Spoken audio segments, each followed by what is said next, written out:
him out.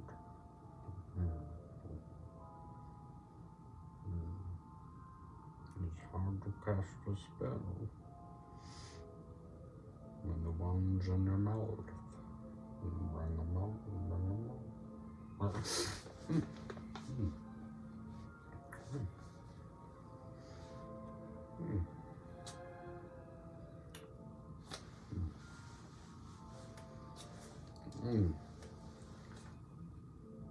I believe I dozed off a bit there.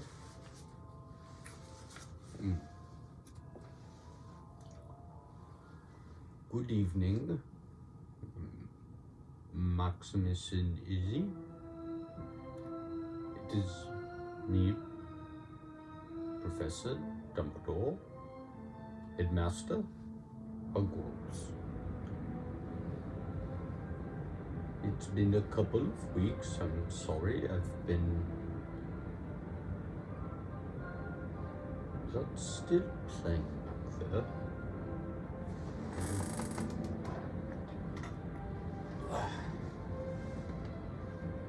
Nox.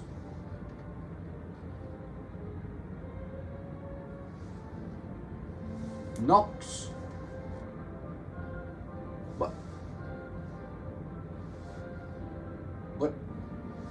What is that, McGonagall?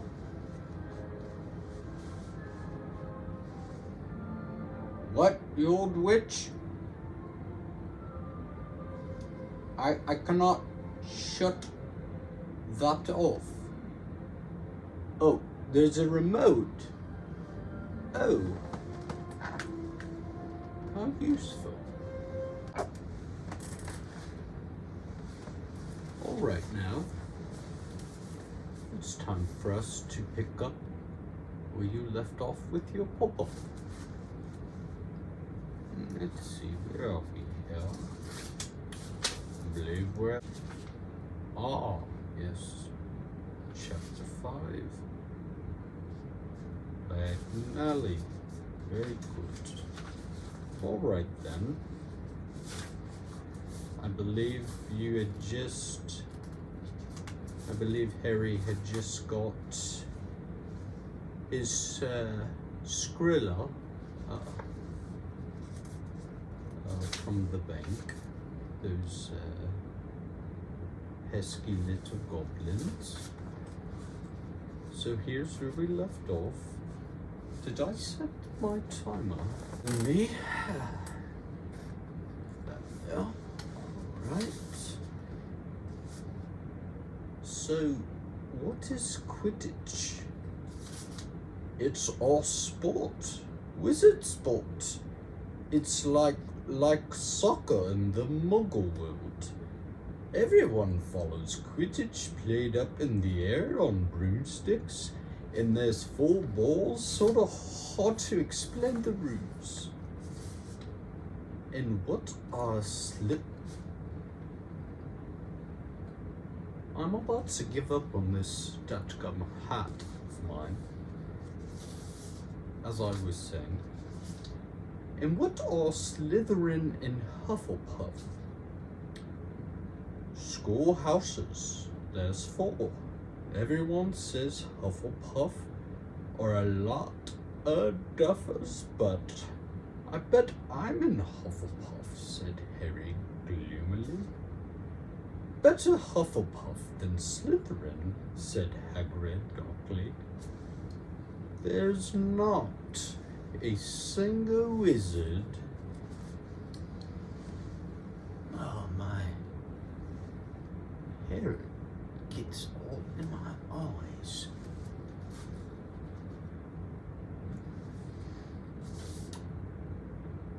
There's not a single wizard, Witcher wizard, who went bad who wasn't in Slytherin. You know who is one. Remember who you know who is?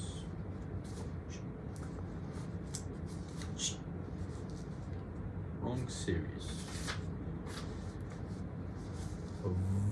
Sorry, you know who was at Hogwarts?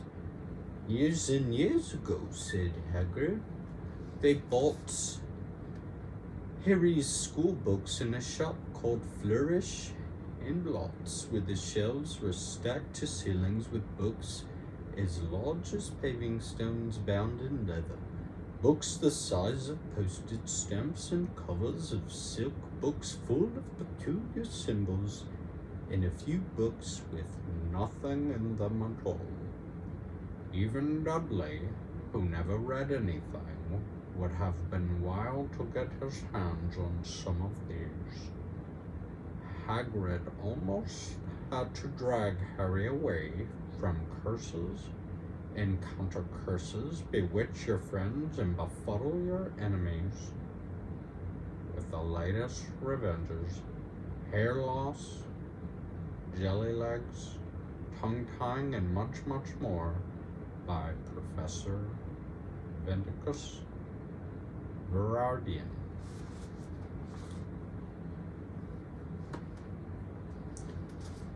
I was trying to find out how to curse Dudley. I'm not saying that's not a good idea, but you're not to use magic in the Muggle world except in very special circumstances, said Hagrid. And anyway, you could work any of them curses yet. You need a lot more studying before you get to that level. Hagrid wouldn't have Harry buy a solid gold cauldron either. It says,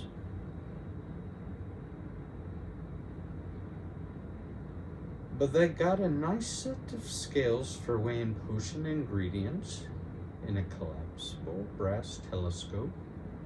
Then they visited the apothecary,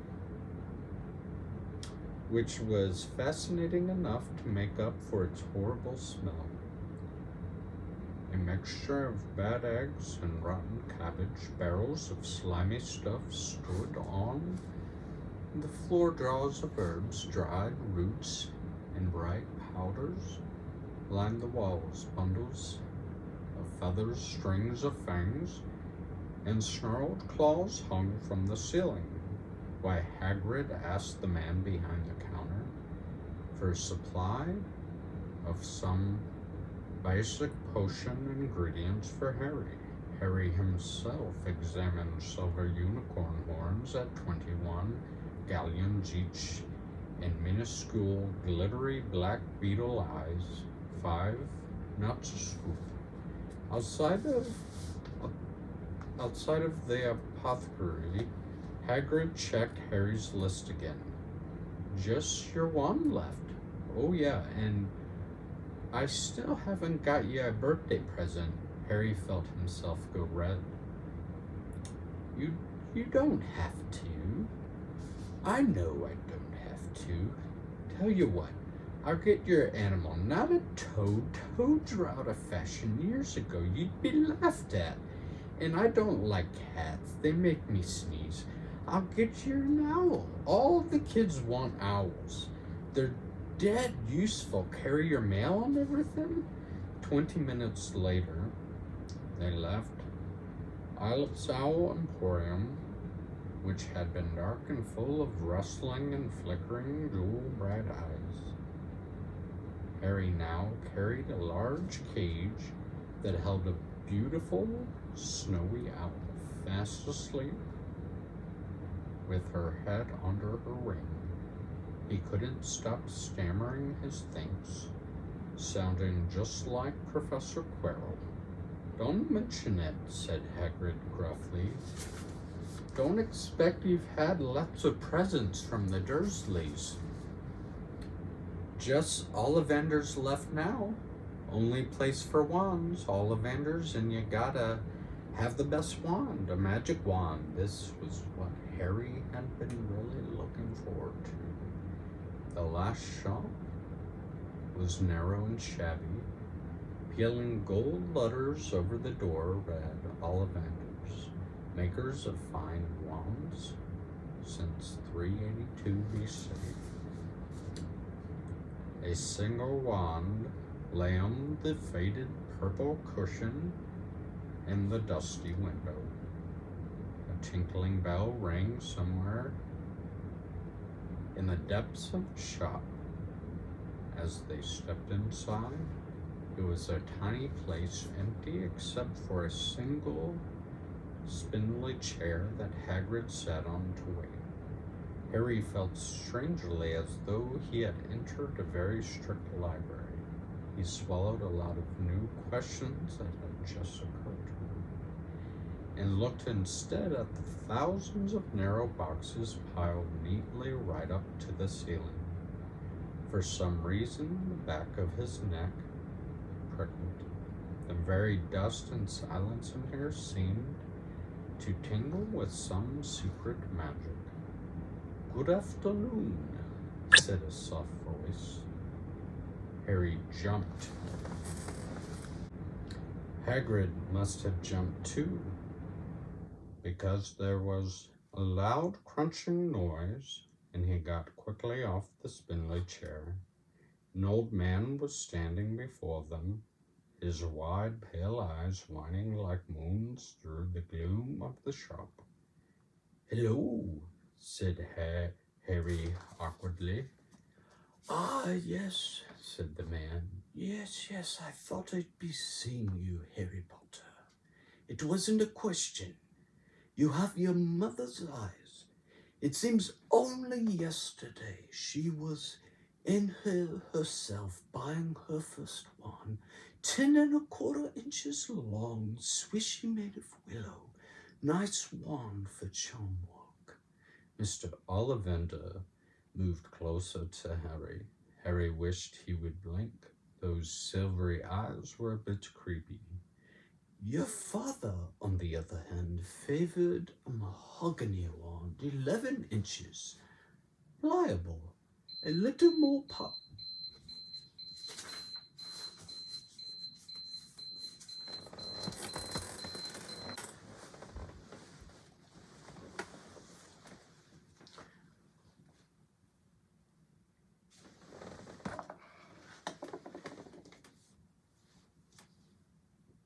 I think I need, this one is getting,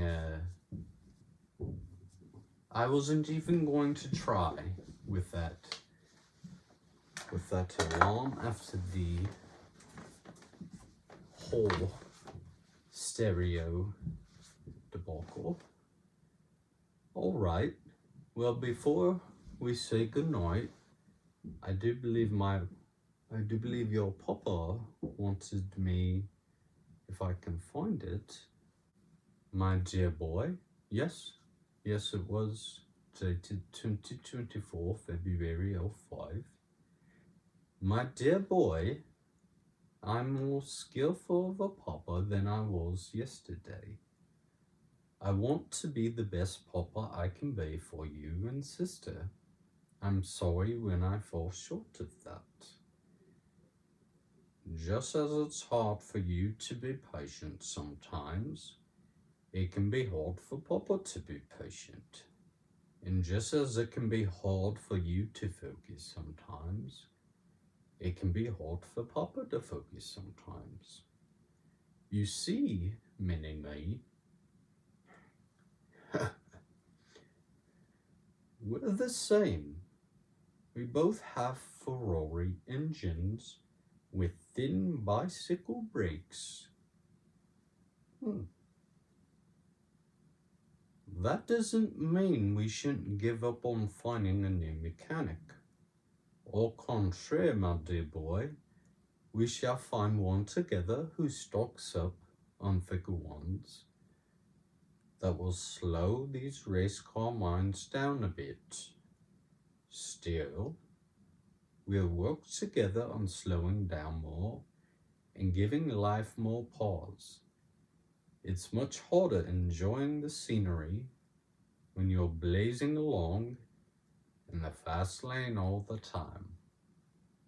Let's slow down, get off the highway. What happened here? Let's slow down, get off the highway, and enjoy the beautiful countryside together. I'm sorry I'm failing you and sister right now, but I promise I'll never accept defeat. I'll never accept being a mediocre papa. I must follow this path with all these twists and turns. I can't be of use to anyone until I find out where it leads. Papa thinks he's getting a better sense of where that is.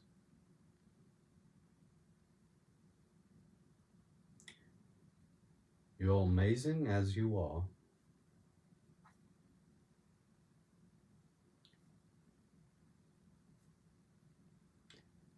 You're amazing as you are, Max. I love you so very much.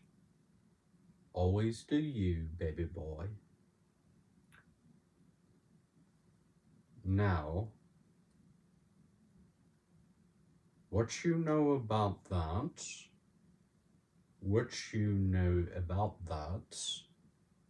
Papa knows all about that. I owe where the cheese at. Love, Papa.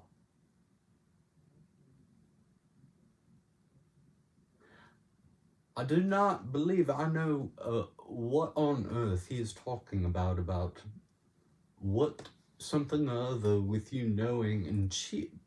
What is that, McGonagall? What is that? T.I.? Professor T. Oh, Professor T.I. What? Oh, of course.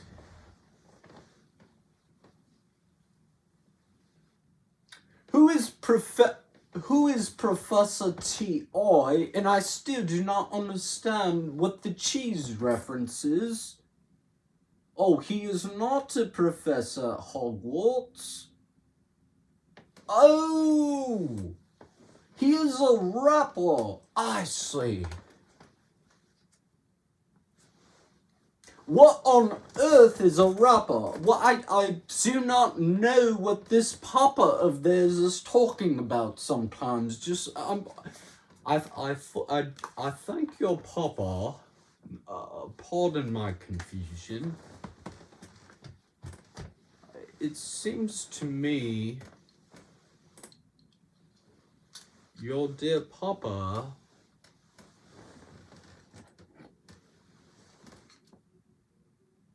are very handsome, you two all. It seems to me your papa was just trying to say that he wishes he could be a bit better of a papa, and I think he was just trying to say that he loves the two of you very, very much. I can tell that speaking to him.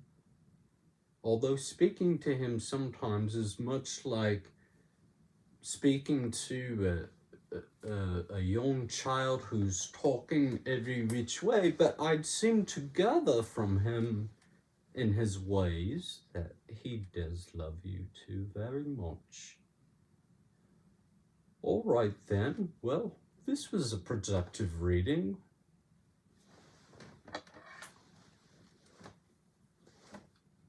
Off to bed. Bip bip.